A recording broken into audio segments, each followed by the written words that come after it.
दोस्तों, ये कहानी एक पक्षीपुर नामक जंगल की है, जहाँ चिड़िया और चिड़े का एक परिवार रहा करता था। उस चिड़िया के 7 अंडे थे, जिनकी वो बहुत ज्यादा देखभाल करती थी। परंतु इस समय उन दोनों को दूसरे जंगल किसी काम से जाना था, इसलिए वे चिंता में थे कि अपने ये 7 अंडे किसके घर पर रखें। अरे सुनिए जी, हम दोनों को ही दूसरे जंगल मौसी जी से मिलने जाना है, परंतु मुझे बहुत चिंता है अपने इन अंडों की। हमारे पीछे इन अंडों को कुछ हो जाएगा, इसलिए हमें इन्हें किसी महफूज जगह पर रखना होगा ताकि ये महफूज रह सकें। तुम ठीक कह रही हो भगवान, तुम्हारा विचार बिल्कुल सही है। हम अगर ऐसे ही अपने अंडे छोड़कर चले गए तो कोई पक्षी आकर इन्हें नुकसान पहुंचा देगा।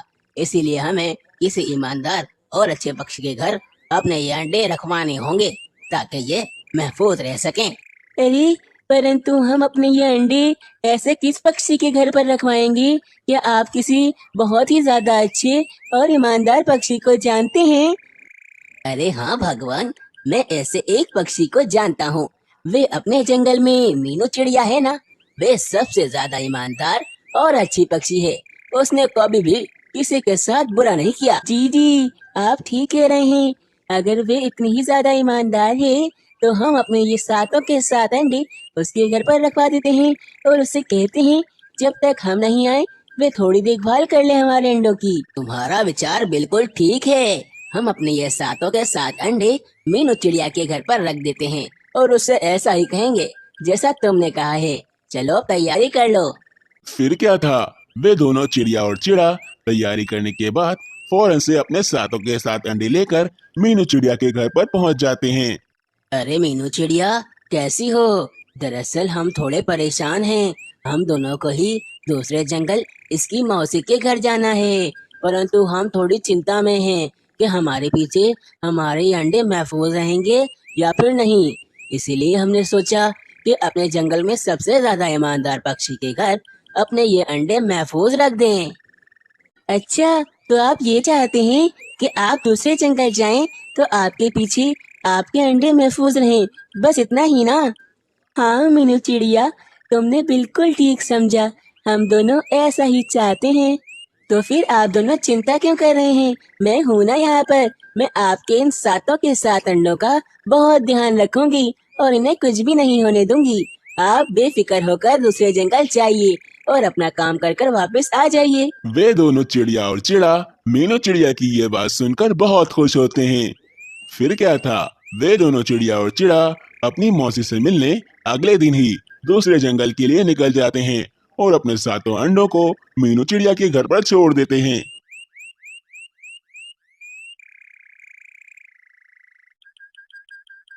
परंतु उन दोनों के जाने के एक दिन बाद ही जब मीनू चिड़िया अपने घर में सोकर उठी तो वे अपने सामने का मंजर देखकर परेशान हो गई, क्योंकि उन 7 के 7 अंडों में से अब बच्चे निकल चुके थे जो बहुत ज्यादा प्यारे थे। अरे बाप रे बाप, ये क्या हो गया? कल तक तो ये सिर्फ अंडे थे और एक दिन में ही इनमें से बच्चे कैसे निकल गए? ये तो मेरी समझ से बाहर है भाई। मतलब अब मुझे इन अंडों का नहीं, इन 7 के 7 शैतान बच्चों का ध्यान रखना होगा। मीनू चिड़िया को अपने सामने देखकर वे 7 के 7 बच्चे मीनू चिड़िया से कहने लगते हैं, मामा, मामा, मामा, मामा। अरे इन सब में तो मुझे अपने सामने देखकर अपनी माँ ही समझ लिया है। हा हा हा हा। मुझे लगता है ये बहुत ज्यादा भूखे हैं। चलो मैं अंदर जाती हूँ और इन सभी के लिए कुछ खाने के लिए लेकर आती हूँ। फिर मीनू चिड़िया उन छोटे छोटे और प्यारे बच्चों के लिए कुछ खाना लेने के लिए अंदर चली जाती है और यहाँ कुछ ही देर में वे 7 के 7 बच्चे मिलकर मीनू चिड़िया के घर का हाल बुरा कर देते हैं। वे हर चीज को दूसरी जगह पर फेंक देते हैं और सब कुछ उलट पुलट कर देते हैं।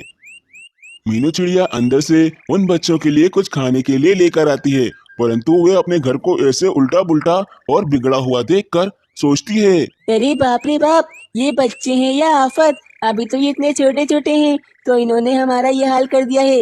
अगर ये बड़े हो गए तो ये तो पूरे जंगल की ऐसी की तैसी कर देंगे। ये तो बहुत शैतान है भाई।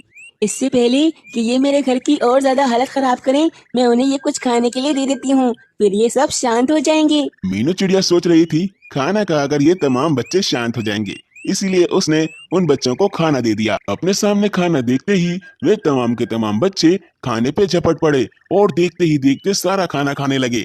अरे अरे आराम से खाओ, वरना ये तुम्हारे गले में फंस जाएगा। आराम आराम से खाओ, ये सारा खाना तुम्हारा ही है। मीनू चिड़िया सोच रही थी खाना खाने के बाद वे बच्चे शांत हो जाएंगे और आराम से सो जाएंगे, परंतु वे बच्चे तो अब मीनू चिड़िया से कहने लगे, मामा खेलना है, मामा खेलना है। क्या तुम सभी को मेरे साथ खेलना है? ना बाबा ना, तुम सब मिलकर तो मेरी हालत ही खराब कर दोगे। अभी मीनू चिड़िया ये कह ही रही होती है कि वे तमाम के तमाम बच्चे मीनू चिड़िया को गिराकर उसके ऊपर चढ़ जाते हैं और सभी बारी बारी उसके ऊपर उछलने लगते हैं।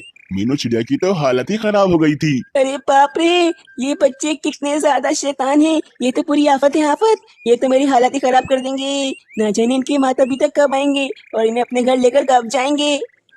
मीनू चिड़िया की हालत तो खराब हो चुकी थी, परंतु कुछ समय में जब वे बच्चे थक जाते हैं तो मीनू चिड़िया उन सभी को सुला देती है और कुछ ही समय में उन बच्चों के माता पिता भी मीनू चिड़िया के घर पर आ जाते हैं। अरे मीनू चिड़िया, ये क्या, हमारे इन अंडों में से बच्चे निकल गए। ये तो बहुत ज्यादा खुशी की बात है। और इन बच्चों ने तुम्हें ज्यादा परेशान तो नहीं किया ना? अरे जी भैया, इन तमाम अंडों में से आपके जाते ही बच्चे निकल गए थे। और जहाँ तक परेशानी की बात है, इन्होंने मुझे बिल्कुल परेशान नहीं करा। ये तो बहुत ज्यादा अच्छे और प्यारे बच्चे हैं।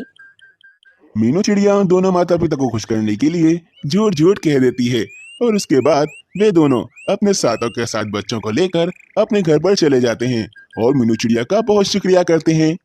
इस कहानी से हमें ये प्रेरणा मिलती है कि हमें दूसरों की खुशी के लिए छोटा मोटा झूठ बोलना भी पड़े तो वो कोई बुरी बात नहीं है। किसी समय की बात है। एक जंगल में एक मीनू चिड़िया और एक कालू कौवा रहते थे। मीनू चिड़िया और कालू कौवा आपस में बहुत ही ज्यादा अच्छे दोस्त थे। मीनू चिड़िया की एक छोटी सी बेटी थी जिसका नाम पिंकी चिड़िया था, और वहीं कालू कौवे का भी एक छोटा सा बेटा था जिसका नाम राजू कौवा था। एक दिन मीनू चिड़िया और कालू कौवा भोजन ढूंढने के लिए जा रहे होते हैं कि मीनू चिड़िया को सामने जमीन पर एक चने का दाना पड़ा हुआ दिखता है। मीनू चिड़िया और कालू कौवा फौरन उस चने के दाने के पास जाते हैं। मीनू चिड़िया, तुम्हें तुम्हारा भोजन मिल गया है। अब तुम जाकर अपने घोंसले में आराम करो। मैं अपने लिए कहीं और से जाकर भोजन तलाश कर लेता हूँ। नहीं कालू कौवे, ऐसा मत कहो। मैं भी तुम्हारे साथ तुम्हारा भोजन ढूंढवाने में मदद करूंगी। अभी मुझे भोजन मिला है तो क्या हुआ, मैं भी तुम्हारे साथ चलती हूँ। हम दोनों मिलकर तुम्हारे लिए जल्दी से भोजन ढूंढ लेंगे। मीनू चिड़िया, तुम मेरी पक्की दोस्त हो। तुम्हें भोजन मिल गया है, फिर भी तुम मेरे साथ मेरा भोजन ढूंढवाने में मदद कर रही हो। तुम्हारे जैसा दोस्त तो हर पक्षी को मिलना चाहिए। फिर कालू कौवा और मीनू चिड़िया भोजन ढूंढने के लिए थोड़ा और आगे चले जाते हैं। अगले दिन मीनू चिड़िया कालू कौवे के घोंसले में आती है और कालू कौवे से कहती है, कालू कौवे, मेरी बहन कोमल चिड़िया की काफी ज्यादा तबीयत खराब है। इसीलिए मुझे अभी अपनी बहन को देखने के लिए दूसरे जंगल जाना पड़ेगा। और मेरी सोनी चिड़िया तो अभी बहुत छोटी है, इसीलिए उसको मैं अपने घोंसले में ही छोड़कर जा रही हूँ। क्या तुम मेरी सोनी चिड़िया का ध्यान रख सकते हो कालू कौवे? हाँ हाँ मीनू चिड़िया, ये भी कोई कहने वाली बात है। मैं तुम्हारी पिंकी चिड़िया का अच्छे से ध्यान रखूंगा। तुम निश्चिंत होकर चली जाओ। फिर मीनू चिड़िया अपनी बहन कोमल चिड़िया के पास चली जाती है और फिर कालू कौवा अपने बेटे राजू कौवे को लेकर मीनू चिड़िया के घोंसले में आ जाता है और वे अपने राजू कौवे और पिंकी चिड़िया का एक साथ ध्यान रख रहा होता है। शाम होने को थी। मीनू चिड़िया अपनी बहन कोमल चिड़िया से मिलकर वापस अपने घोंसले में आ जाती है।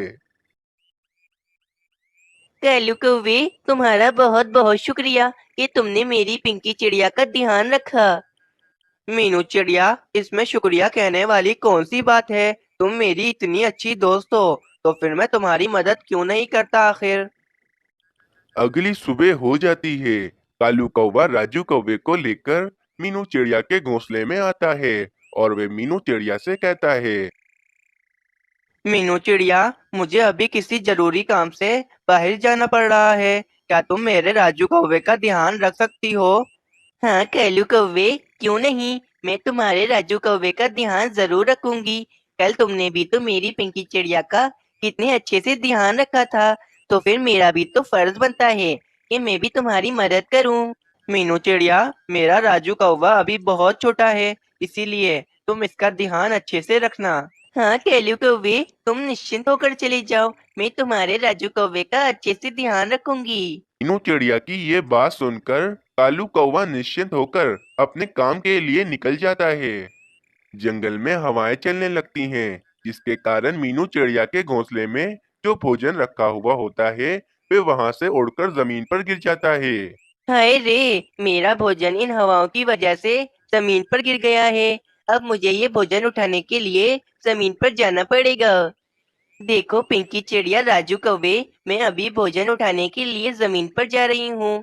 तुम दोनों बिल्कुल भी शरारत मत करना, बस मैं अभी आई। फिर मीनू चिड़िया भोजन उठाने के लिए जमीन पर चली जाती है। मीनू चिड़िया के जाते ही पिंकी चिड़िया और राजू कौवा दोनों आपस में एक दूसरे को धक्का देने लगते हैं। पिंकी चिड़िया राजू कौवे को थोड़ा जोर से धक्का दे देती है, जिसके कारण राजू कौवा घोंसले से नीचे गिर जाता है। जमीन पर गिरने के कारण राजू कौवे की उसी समय मृत्यु हो जाती है। हाय रे, ये क्या हो गया? राजू कौवा घोंसले से नीचे कैसे गिर गया? ये तो लगता है मर चुका है। अब जब कालू कौवे को ये बात पता चलेगी तो वो कितना उदास हो जाएगा। मीनू चिड़िया काफी ज्यादा परेशान हो जाती है कि इतने में वहां पर कालू कौवा आ जाता है। मीनू चिड़िया कालू कौवे को सारी बातें बताती है कि राजू कौवा कैसे जमीन पर गिर गया और उसकी मृत्यु हो गई। मीनू चिड़िया, ये तुमने क्या कर दिया? मैंने तो तुम पर भरोसा कर कर तुम्हें अपना राजू कौवा सौंपा था और तुमने मेरे साथ ऐसा किया। मैं तुम्हें कभी माफ नहीं करूंगा मीनू चिड़िया। टहलू कौवे, इसमें मेरी बिल्कुल भी गलती नहीं है। मैं तो भोजन उठाने जमीन पर आई थी। मुझे क्या पता था कि राजू कौवा घोंसले से नीचे गिर जाएगा। मीनू चिड़िया, आज से हम दोनों की दोस्ती खत्म। तुमने मेरे साथ बिल्कुल भी अच्छा नहीं किया है। और हाँ मीनू चिड़िया, देखना, एक ना एक दिन मैं तुमसे अपने राजू कौवे का बदला जरूर लूंगा। इतना कहकर वे कालू कौवा अपने घोंसले में चला जाता है। इस मीनू चिड़िया को तो मैं ऐसा मजा चखाऊंगा कि ये मीनू चिड़िया याद रखेगी। ये मीनू चिड़िया मुझसे नहीं बचेगी। इससे मैं अपना बदला जरूर लूंगा। अगली सुबह मीनू चिड़िया कालू कौवे के पास आती है और कालू कौवे से कहती है। टहलू कौवे, मुझे माफ कर दो। मैं जानती हूँ कि ये सब कुछ मेरी वजह से हुआ है, लेकिन हाँ टहलू कौवे, ये सब कुछ मैंने जानबूझकर नहीं किया है। टहलू कौवे, मुझे माफ कर दो और तुम मुझसे दोबारा से दोस्ती कर लो। मीनू चिड़िया, चली जाओ यहाँ से। मैं तुमसे बात भी नहीं करना चाहता हूँ। तुमने जो मेरे साथ किया है, मैं तुम्हें उसके लिए कभी माफ नहीं करूँगा। चलो, यहाँ से चली जाओ तुम। बेचारी मीनू चिड़िया उदास होकर वापस अपने घोंसले में चली जाती है। कुछ ही देर के बाद कालू कौवा मीनू चिड़िया के घोंसले में आता है।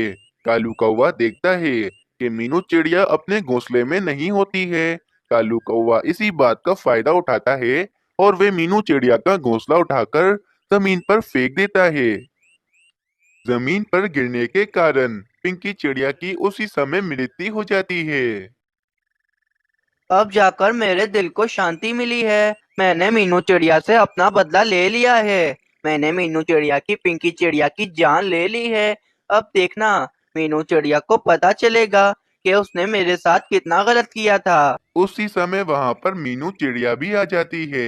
मीनू चिड़िया ये सब कुछ देखकर काफी ज्यादा हैरान रह जाती है।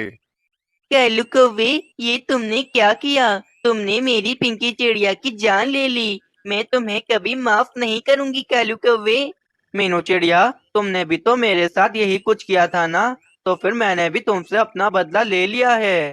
कैलू कौवे, मैंने तुमसे कहा तो था कि वो सब कुछ मैंने जानबूझकर नहीं किया था।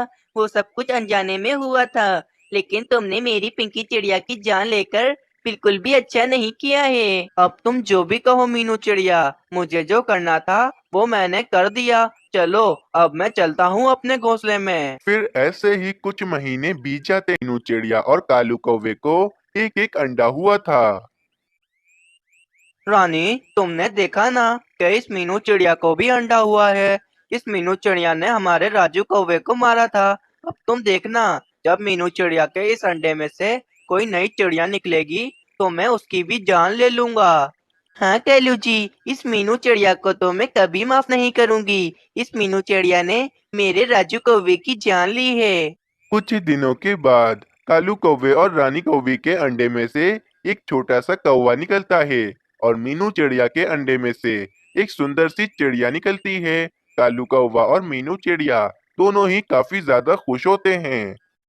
रानी, अब बदले का वक्त आ गया है। मीनू चिड़िया के अंडे में से नन्ही सी चिड़िया निकल गई है। अब मुझे उस चिड़िया की भी जान लेनी पड़ेगी। रानी, मैं अभी चील बहन के पास जाता हूँ और मैं चील बहन को बुलाकर लाता हूँ। वैसे भी चील बहन को नन्ही चिड़ियाओं का मांस बहुत पसंद होता है। वह चील मीनू चिड़िया की नन्ही सी चिड़िया को मारकर खा जाएगी और मेरे दिल को दोबारा से ठंडक मिल जाएगी। ये कहकर कालू कौवा चील के पास चला जाता है। मेरी नन्ही चिड़िया कितनी सुंदर है। मुझे अब इसका ध्यान बहुत अच्छे से रखना पड़ेगा। मैं पहले ही अपनी एक चिड़िया खो बैठी हूँ, लेकिन अब मैं अपनी इस चिड़िया का बहुत अच्छे से ध्यान रखूंगी। लेकिन मैं जानती हूँ कि वे कालू कौवा मेरी इस नन्ही चिड़िया की भी जान लेना चाहेगा। मुझे कुछ करना पड़ेगा। हाँ, मैं एक काम करती हूँ। मैं अपनी नन्ही चिड़िया को लेकर अपनी बहन कोमल चिड़िया के पास चली जाती हूँ। इस तरह मेरी नन्ही चिड़िया भी महफूज रहेगी। ये कहकर मीनू चिड़िया अपनी नन्ही सी चिड़िया को लेकर कोमल चिड़िया के पास चली जाती है। क्या हुआ कौवे, आज तुम मेरे पास क्यों आए हो? मुझसे क्या काम पड़ गया तुम्हें? चील बहन, मैं आज आपके लिए एक शिकार लेकर आया हूँ। जिस शिकार को खाकर आपको मजा आ जाएगा। आप मेरे साथ चलो। मेरे घोंसले के सामने एक चिड़िया रहती है। उस चिड़िया के अंडे में से अभी अभी नन्ही सी चिड़िया निकली है। आपको तो नन्ही सी चिड़ियाओं का गोश्त खाना काफी ज्यादा पसंद है, इसीलिए आप मेरे साथ चलो और उस नन्ही सी चिड़िया का शिकार कर लो। अच्छा, अगर ऐसी बात है तो मैं अभी तुम्हारे साथ चलती हूँ और जाकर उस नन्ही सी चिड़िया का मैं शिकार कर लेती हूँ। फिर वे कालू कौवा उस चील को लेकर अपने घोंसले की तरफ चला जाता है। कालू कौवा उस चील को लेकर मीनू चिड़िया के घोंसले में आ जाता है, लेकिन वहां पर तो मीनू चिड़िया होती ही नहीं है। अरे ओ कौवे, कहाँ है मैं नन्ही चिड़िया? तूने तो मुझे यहीं का कहा था, लेकिन यहाँ तो मुझे कोई भी नन्ही चिड़िया नहीं दिखती। चील बहन, वह नन्ही चिड़िया अभी यहीं थी। ना जाने वह नन्ही चिड़िया कहाँ चली गई। मैं तुम्हारे जैसे कौवों को जानती हूँ, जो हमारी जैसी मासूम चीलों को उल्लू बनाते रहते हैं। लेकिन आज मैं तुझे नहीं छोड़ूंगी। फिर वे चील कालू कौवे के घोंसले में आ जाती है और वे कालू कौवे के छोटे से कौवे को मारकर खाने लगती है। उस छोटे से कौवे को खाकर वे चील वहां से चली जाती है। रानी, ये क्या हो गया हमारे साथ? मैं तो मीनू चिड़िया से अपना बदला लेने चला था, उल्टा हमारे साथ ही गलत हो गया। कैलू जी, हमने अपने राजू कौवे को भी खो दिया और हमने अपने इस कौवे को भी खो दिया। हम तो बर्बाद होकर रह गए हैं कालू जी। इस तरह कालू कौवे को अपने किए की सजा मिल जाती है। इस कहानी से हमें ये सीख मिलती है कि जो दूसरों के लिए खड्डा खोदते हैं वे उस खड्डे में खुद ही गिर जाते हैं। इसीलिए हमेशा दूसरों के साथ अच्छा ही करना चाहिए।